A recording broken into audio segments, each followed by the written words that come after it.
আগবাৰ পানা লাগে এটো থাকি দুনাৰ লগত এফালে আনবি হা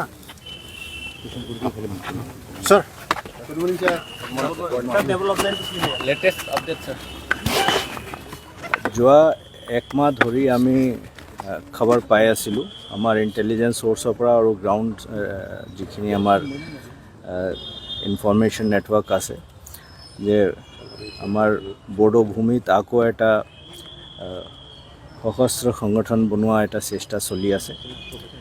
সেইটোৰ পিছত আমি যথেষ্ট মনিটৰিং কৰিছিলোঁ। মনিটৰিং কৰি আমি কিছুমান মানুহৰ নাম পাইছিলোঁ যিখিনি মানুহে তেনেকুৱা এটা সংগঠনৰ যোজা চলাইছিলে আৰু কিছু আৰ্মছ হয়তো দিছিলে আৰু কিছু আৰ্মছ দিয়া প্ৰতিশ্ৰুতি দিছিলে। এইটো পিছত আমি 6 তাৰিখত সেইটো চাৰ্চ কৰিছিলোঁ। চাৰ্চৰ পিছত আপোনালোকে সেইটো জানে যে কেনেকৈ আৰ্মছ ৰিকভাৰ হৈছে। মুখ্য কথা এইটোৱে আছে যে যিটো আৰ্মছ পোৱা গৈছে হিতেশ বাসুমতাৰীৰ ঘৰৰ পৰা এইটো প্ৰথম নহয়। এই কথাটো মই ৰাইজক অৱগত কৰিব বিচাৰিছিলোঁ যে যেতিয়া আমাৰ NLFB বোলা এটা সংগঠন 2021 চনত হৈছিলে সেইটো সময়ত আপোনালোকৰ মনত পৰে এটা স্কৰ্পিঅ' গাড়ীৰ পৰা 7টামান হাতিয়াৰ ৰিকভাৰ হৈছিলে আৰু এই কেছটো ছাবছিকুৱেণ্টলি NIA ট্ৰান্সফাৰ কৰা হৈছিলে। তো যেতিয়া সেই কেছৰ তদন্ত অসম পুলিচ কৰিছিলে আৰু তাৰপিছত NIA কৰিছিলে সেই সময়তো এভিডেন্স ওলাইছিলে। মই খবৰ ওলোৱা বুলি কথা কোৱা নাই, এভিডেন্স ওলাইছিলে যিটো এভিডেন্সৰ মতে এই NLFB বোলা যিটো সংগঠন তেতিয়া গঠিত হৈছিলে NLFB যিটো হাতিয়াৰ দিয়া হৈছিলে এইটো হিতেশ বাসুমতাৰীৰ পৰা গৈছিলে আৰু এইটো এভিডেন্স আছে আৰু এই গোটেই এভিডেন্সটো ৰেকৰ্ডত আছে।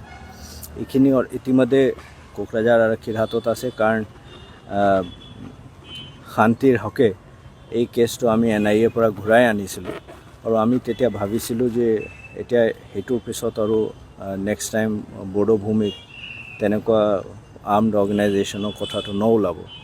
কিন্তু আকৌ যেতুকে এনেকুৱা এটা কথা ওলাইছে তেতিয়া আমি এতিয়া যিটো একশ্যন লৈছোঁ এইটো আপোনালোকৰ সন্মুখত আছে। প্লাছ আমি সেইটো কেছত যিখিনি এভিডেন্স তেতিয়া ওলাইছিলে সেইটো আমি আকৌ ৰিভিজিট কৰিছোঁ আৰু মই ইতিমধ্যে কোকৰাঝাৰ আৰক্ষী অধীক্ষক আৰু তেখেতৰ টীমক নিৰ্দেশ দিছোঁ যে সেইটো একবাৰ ষ্টাডি কৰিব লাগে আৰু তাতো যিখিনি নাম ওলাইছিলে এইখিনি মানুহৰ বিৰুদ্ধে যাৱতীয় ব্যৱস্থা ল'ব লাগে। সেইটোৰ লগত আমি কিছুমান যিখিনি নাম ওলাইছিলে এইখিনি মানুহৰ বিৰুদ্ধে যাৱতীয় ব্যৱস্থা ল'ব লাগে। সেইটোৰ লগত আমি কিছুমান আৰু মানুহৰ নাম পাইছোঁ যিখিনি এইটোৰ লগত জড়িত হৈ আছে। আমি তাতো এতিয়া আমি ফাৰ্ডাৰ একশ্যনটো ল'ব বিচাৰি আছোঁ। মই এটাহে কথা ক'ব বিচাৰিছোঁ যে যিটো আমাৰ পবিত্ৰ বড়ো ভূমি তাত 1 নম্বৰটো আমি ৰক্তাক্ত হোৱাটো বিচৰা নাই কোনো পধ্যে আৰু আইন প্ৰদত্ত আমাৰ যিটো ক্ষমতা আছে সেইমতে আমাৰ হাতত যিখিনি অসামৰিক ক্ষমতা আছে সেইটো আমি এতিয়া ব্যৱহাৰ কৰিছোঁ আৰু আমি ভাবোঁ যে সেইটোৰ পিছত আমাৰ আকৌ আইন প্ৰদত্ত যিটো সামৰিক ক্ষমতা আছে সেইটো ব্যৱহাৰ কৰিব লগা নহ'ব।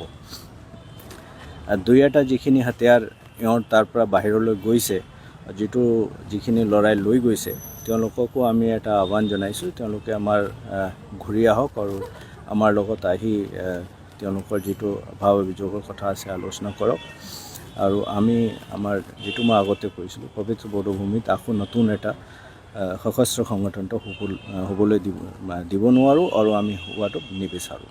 স্যাৰ কি নাম আছিলে সংগঠনৰ নাম? এটা নাম দিয়া নাই, সেইটো 26 তাৰিখত তেওঁলোকে মানে প্ৰস্তুতি চলাইছিলে। 26 তাৰিখত ওলোৱা কথা আছিলে। আমি তাৰ আগতে সেইটো ভাবোঁ যে আমি সেইটো এওঁলোকক চবক সামৰি দিব পাৰিম। বৰ্তমান এতিয়ালৈ সদস্য আছে নেকি? Thank U.